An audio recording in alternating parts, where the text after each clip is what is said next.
Bonjour à toutes les frères et sœurs en Jésus-Christ du monde entier.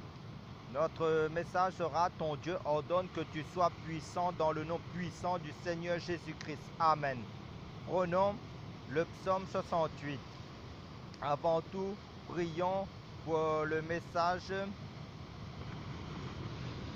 Père, merci pour ta grâce, merci de nous conduire par ton Esprit Saint dans ta parole. Fortifie, édifie chacun de nous pour ta gloire dans le nom de Jésus-Christ. Amen. Comme je l'ai dit, prenons le psaume chapitre 68 à partir du verset 29 qui nous dit: ton Dieu ordonne que tu sois puissant. Affermis, ô Dieu, ce que tu as fait pour nous. Voilà. Ton Dieu ordonne que tu sois puissant. Lui, il est le Tout-Puissant. Tout chrétien en Jésus-Christ a reçu le ministère de la réconciliation. D'après le livre de 1 Corinthiens chapitre 5, en premier lieu. Et parce que Dieu l'a ordonné, l'épouse de l'agneau doit être puissante dans l'humilité, dans la crainte de Dieu, dans la sanctification, dans le témoignage de Jésus-Christ, car le secret du ministère qu'il nous a confié en tant qu'Église, corps du Christ, selon la grâce, les dons que le Seigneur a répartis dans l'Église, dans chaque chrétien, découle du Saint-Esprit. Amen. Voilà la puissance de Dieu.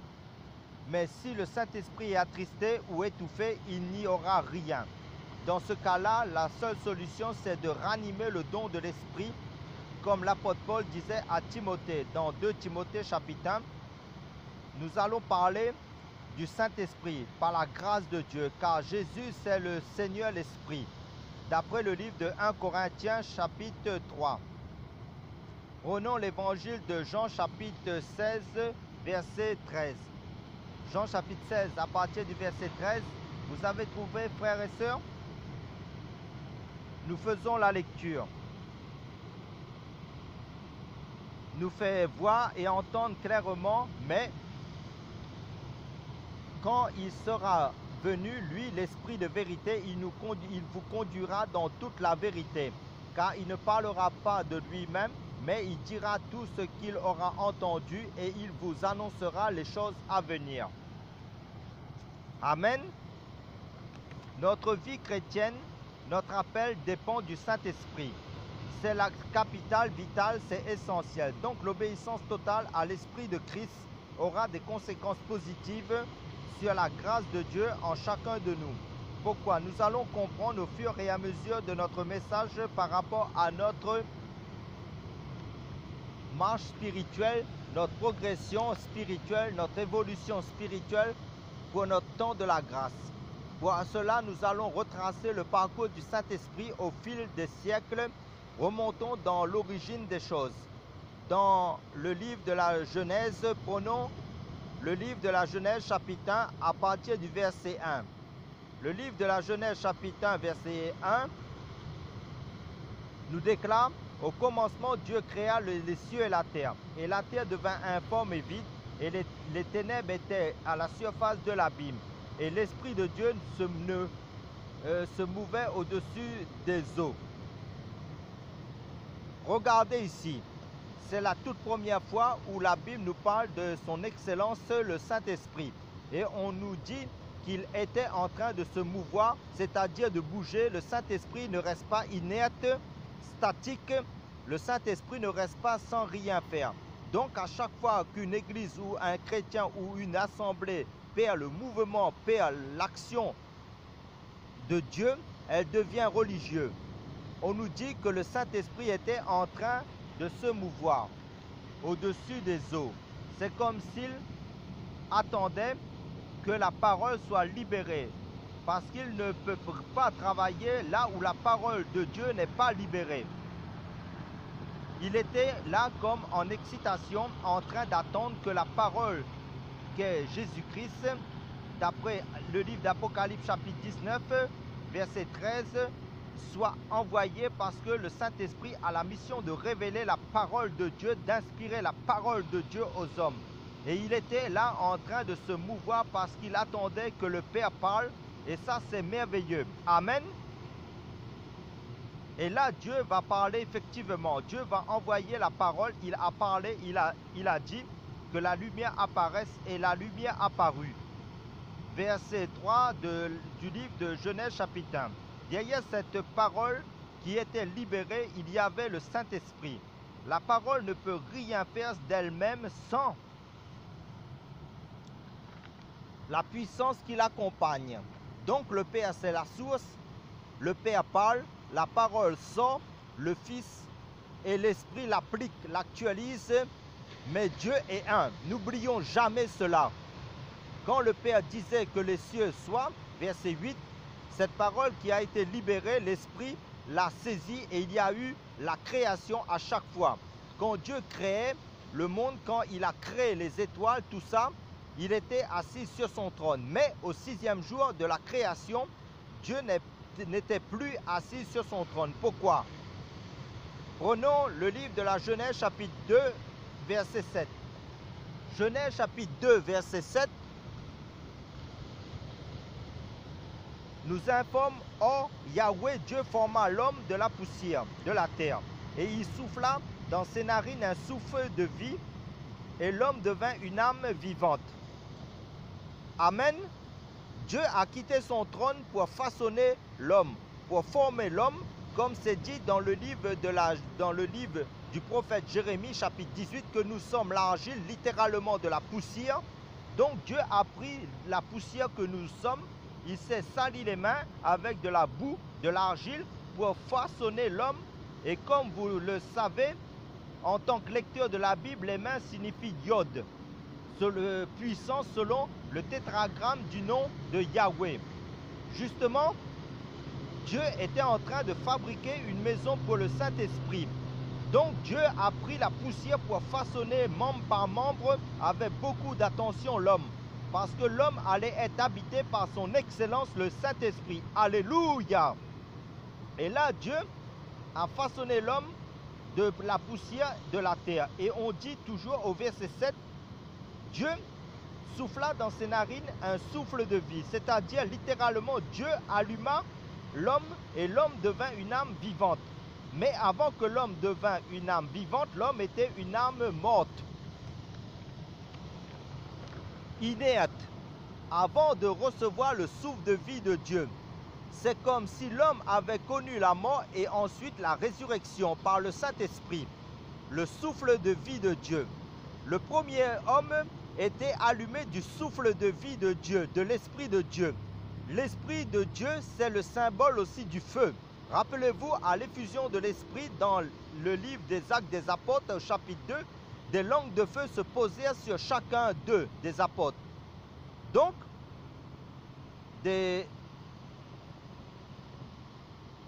Adam était une boule de feu. Voilà la gloire qui couvrait l'homme et la femme qui habillait l'homme et la femme. Le feu de l'Esprit. Amen.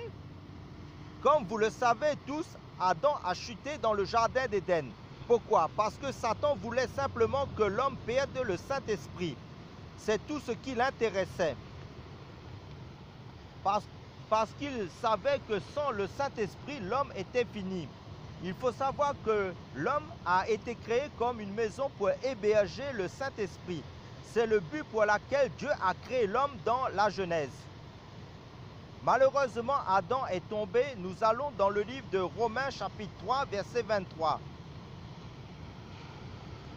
Romains chapitre 3, verset 23, nous mentionne dans ma version de Bible, car tous ont péché, n'atteignent pas la gloire de Dieu. Et dans d'autres versions de Bible, il nous est dit, tous ont péché et sont privés de la gloire de Dieu. Amen. La gloire de Dieu, littéralement du feu de Dieu, de l'Esprit de Dieu. Donc Adam s'est retrouvé nu.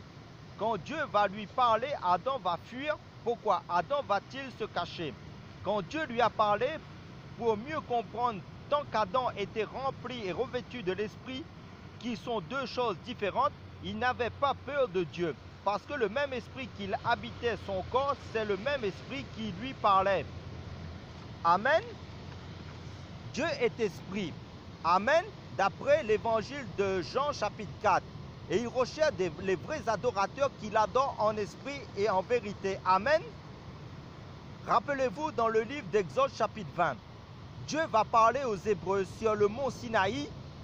On nous dit qu'il y a eu des éclairs, des tremblements de terre. Les enfants d'Israël ont dit à Moïse, toi Moïse, va parler avec Dieu, mais qu'il ne nous parle plus de peur que nous mourions. Amen. Retournons dans le livre de la Genèse chapitre 6 verset 3, où il nous est dit, et Yahweh dit, mon esprit ne contestera point à toujours avec les hommes dans leur égarement, car aussi ils ne sont que chers et leurs jours seront de 120 ans. Et ça, c'est une décision terrible que Dieu va prendre. Pour votre information, le Saint-Esprit n'était pas encore enlevé, arraché dans l'homme, jusqu'à Genèse chapitre 6. L'Esprit n'avait pas quitté l'homme. C'est pour cela que quand vous lisez le livre de la Genèse chapitre 5, vous ferez le constat que les hommes vivaient très longtemps, car l'Esprit de Dieu produit la longévité, mais l'homme avait perdu la gloire. Vous devez savoir que l'Esprit vient en nous, comme c'est dit dans Éphésiens chapitre 1 verset 13, la première étape. Ensuite l'Esprit vient sur nous, c'est-à-dire le revêtement de Christ, c'est-à-dire l'onction pour le service, pour exercer dans la fonction des dons spirituels qu'on a reçus du Seigneur, pour exercer dans le corps de Christ, selon l'appel de chacun, dont décrit le psaume 133 par rapport à Aaron dans sa fonction de son service de grand prêtre, de grand souverain sacrificateur, qui est l'image d'une préfiguration de Jésus-Christ, le grand souverain sacrificateur par excellence selon l'ordre de Melchisédek dans sa fonction de grand prêtre. Ensuite, l'Esprit marche avec nous d'après Matthieu chapitre 28 verset 20. Dieu par son Esprit nous inspire, collabore avec nous dans la marche spirituelle pour faire la volonté de Dieu. Comme l'apôtre Paul disait dans la lettre de 1 Corinthiens chapitre 3, nous sommes ouvriers avec Dieu. Pas seulement pour Dieu, mais avec Dieu. Donc quand Adam va chuter, il va perdre d'abord l'enveloppe extérieure, c'est-à-dire la gloire qui l'habillait, l'onction, l'autorité, mais l'esprit était toujours dans l'homme. Et c'est dans le chapitre 6 de Genèse, Dieu retire son esprit de l'homme. En plus, Dieu dit, l'âge de l'homme sera limité à 120 ans. Toujours dans le livre de la Genèse chapitre 6, Dieu suscite Noé pour avertir les gens de son époque. Bien sûr, il ne sera pas écouté et Dieu va détruire le monde d'avant le déluge.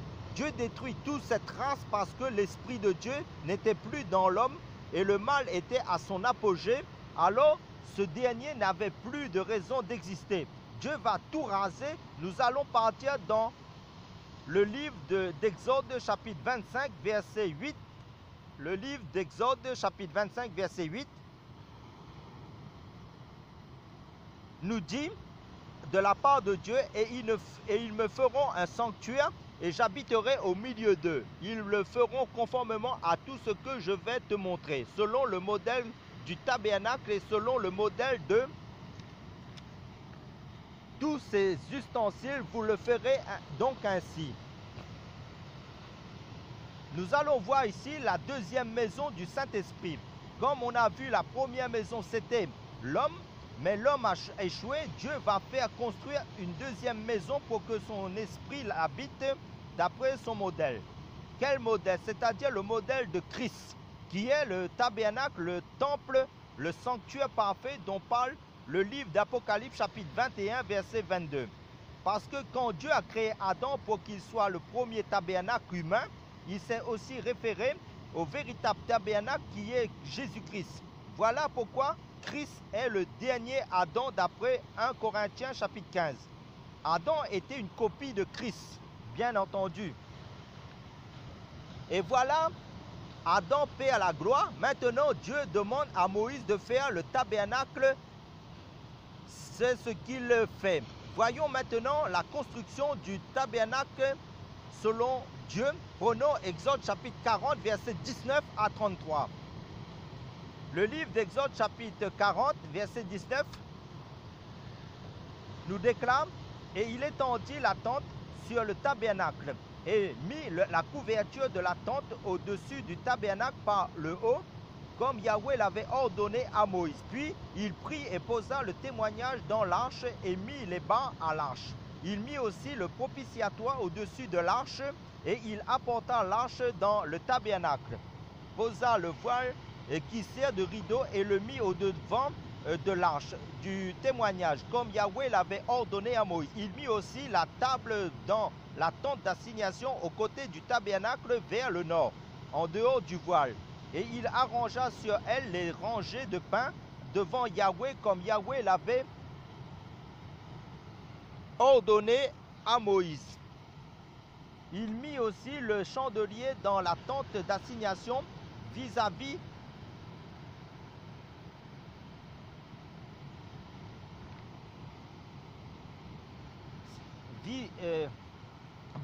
de la table, du côté du tabernacle vers le sud. Et il alluma les lampes devant Yahweh, comme Yahweh l'avait ordonné à Moïse. Il posa aussi l'autel d'or et dans la tente d'assignation devant le voile. Et il fit fumer sur lui le parfum odoriférant, comme Yahweh l'avait ordonné à Moïse. Il mit aussi le rideau de l'entrée du tabernacle et il mit l'autel de l'holocauste à l'entrée du tabernacle de la tente d'assignation et offrit sur lui l'holocauste et l'offrande comme Yahweh l'avait ordonné à Moïse. Et il plaça la cuve entre la tente d'assignation et l'autel et il mit de l'eau pour se laver et Moïse et Aaron avec ses fils en lavèrent leurs mains et leurs pieds. Et quand il entrait dans la tente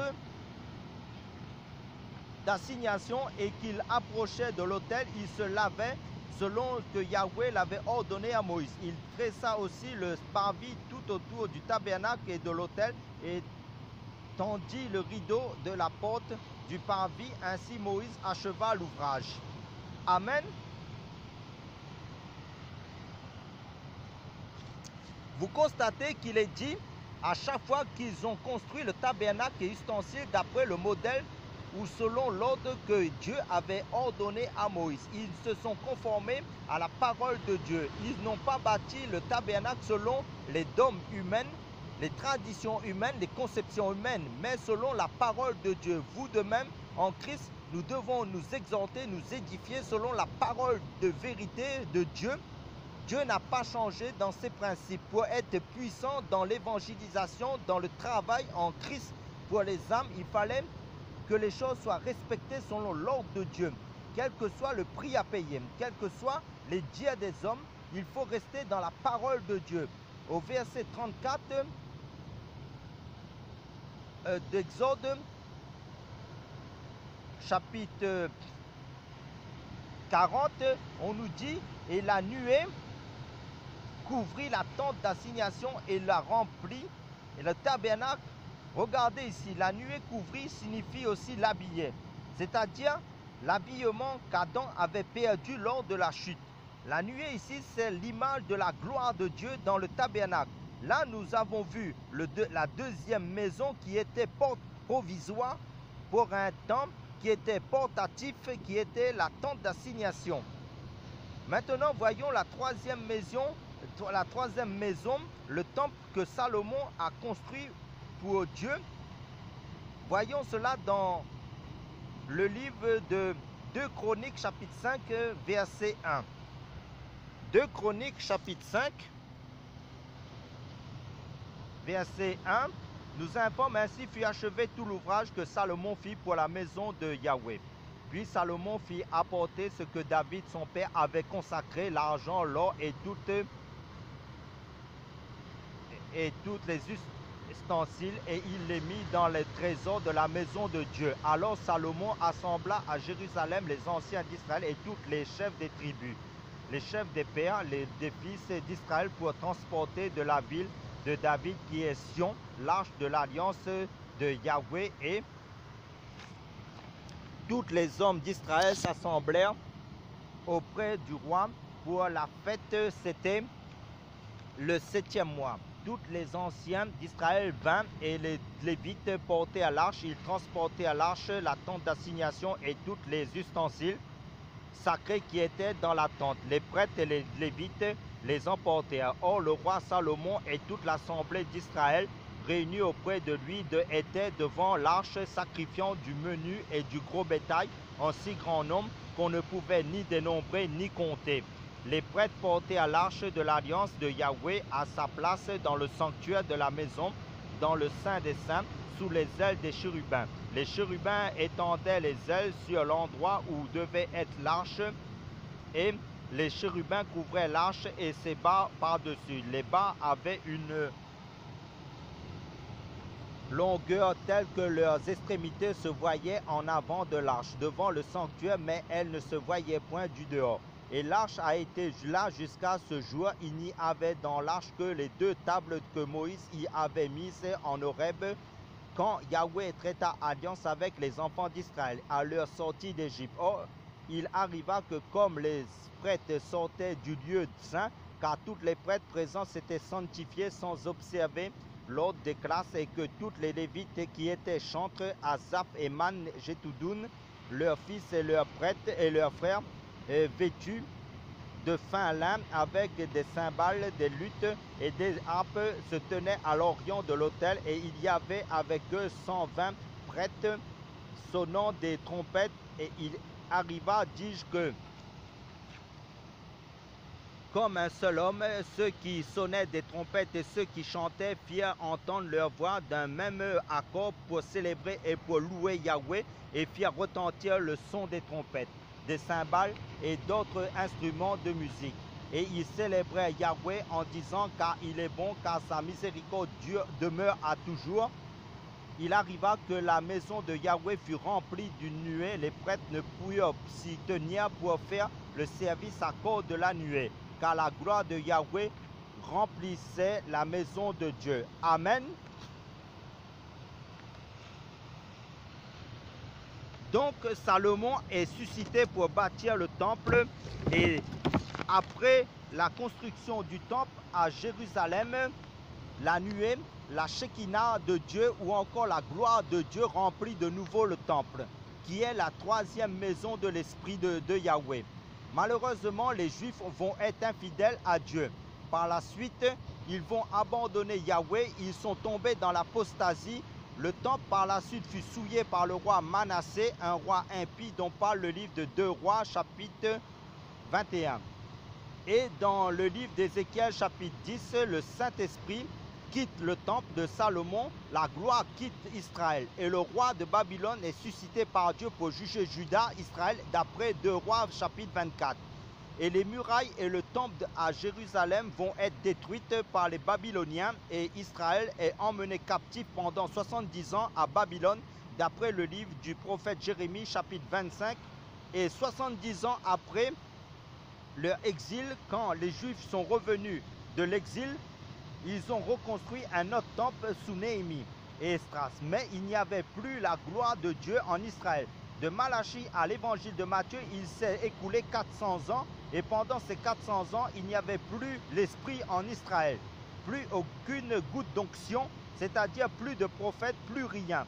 Chacun faisait ce qu'il voulait. Israël était d'abord occupé par les Babyloniens, ensuite par les Mèdes et les Perses, les Mèdes et Perses, ensuite par les Grecs et ensuite par les Romains. Prenons le livre du prophète Malachie, chapitre 3, verset 1. Malachie, chapitre 3, verset 1 nous dit de la part de Dieu: voici, j'enverrai mon messager, il préparera le chemin devant moi, et soudain entrera dans son temple le saint que vous cherchez, l'ange de l'alliance que vous désirez. Voici, il vient, dit Yahweh des armées. Amen. Là, il est question de la prophétie concernant le prophète Jean-Baptiste, qui est venu 411 ans après le prophète Malachie, sous l'Empire romain.